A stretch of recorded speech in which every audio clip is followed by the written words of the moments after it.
சுலைமான் அலைஹி வஸல்லம் அவர்கள் மனிதர்களை கட்டுப்படுத்த கூடியவர்களாகவும் ஜின்களையும் பறவைகளையும் கட்டுப்படுத்த கூடியவர்களாகவும் இருந்தார்கள்.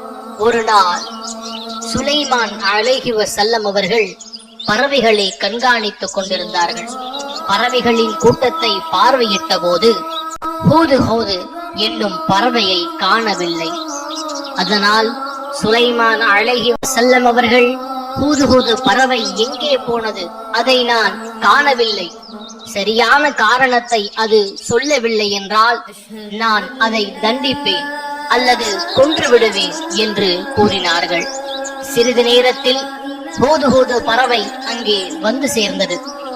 நீங்கள் அறியாத ஒரு விஷயத்தை நான் கொண்டு வந்துள்ளேன் என்று அந்த பறவை சொன்னது.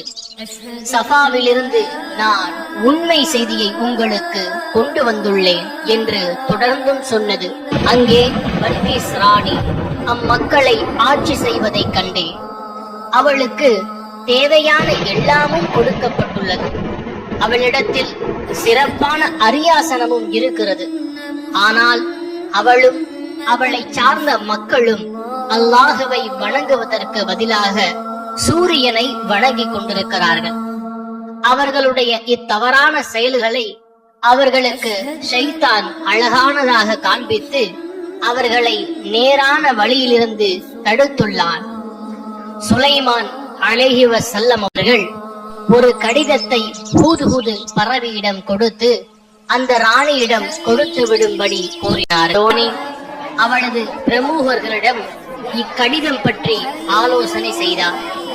அவர்கள் சுலைமானுக்கு எதிராக போர் தொடுக்கும்படி பரிந்துரை செய்தார்கள்.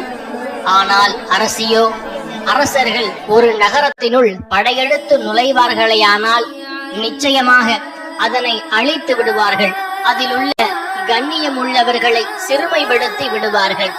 அவ்வாறுதான் இவர்களும் செய்வார்கள் என்று புத்திசாலித்தனமாக கூறினாள். அவள் பல பரிசு பொருட்களை சுலைமான் அலைஹி வஸல்லம் அவர்களுக்கு அனுப்பி வைத்தார். ஆனால் அவர்கள் அதை பெற்றுக்கொள்ள மறுத்து விட்டார்கள். பிறகு சுலைமான் அலைஹி வஸல்லம் அவர்களை நேரில் சந்திக்க புறப்பட்டார்.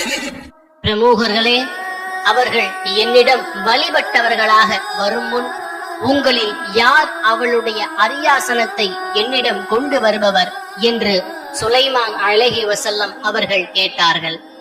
ஜின்களில் பலம் பொருந்திய இப்ரீத் அதற்கு முன் வந்தது. நீங்கள் உங்கள் இடத்திலிருந்து எழுந்திருப்பதற்கு முன் அதை நான் உங்களிடம் கொண்டு வந்து விடுகிறேன் என்று கூறியது. ஆனால் இறை வேதத்தின் ஞானத்தை பெற்றிருந்த ஒருவர் உங்களுடைய கண்ணை மூடி மறைப்பதற்குள் அதை உங்களிடம் கொண்டு வருவேன் என்று கூறினார். அவர் சொன்னவாறே அது தம்மிடம் வைக்கப்பட்டிருந்ததை கண்டதும் சந்தோஷம் அடைந்தார்கள். அதனால் அவர் பெருமை கொள்ளவில்லை. ஆகவே அவள் வந்த பொழுது உன்னுடைய அரியாசனம் இது போன்றதா என்று கேட்கப்பட்டது. அதற்கு அவள் நிச்சயமாக இது அதை போலவே இருக்கின்றது என்று கூறினாள்.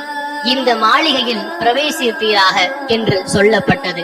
அப்போது அவள் அம்மாளிகையின் தரையை பார்த்து அதை தண்ணீர் தடாகம் என்று எண்ணிவிட்டார்.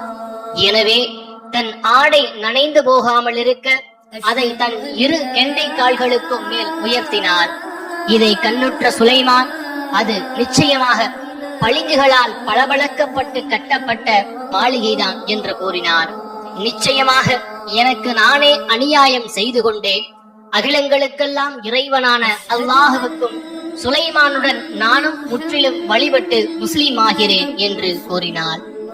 இறுதியாக எறும்புகள் நிறைந்த இடத்திற்கு அவர்கள் வந்தபோது ஓர் எறும்பு மற்ற எறும்புகளை நோக்கி, எறும்புகளே, நீங்கள் உங்கள் புற்றுகளுக்குள் நுழைந்து கொள்ளுங்கள்.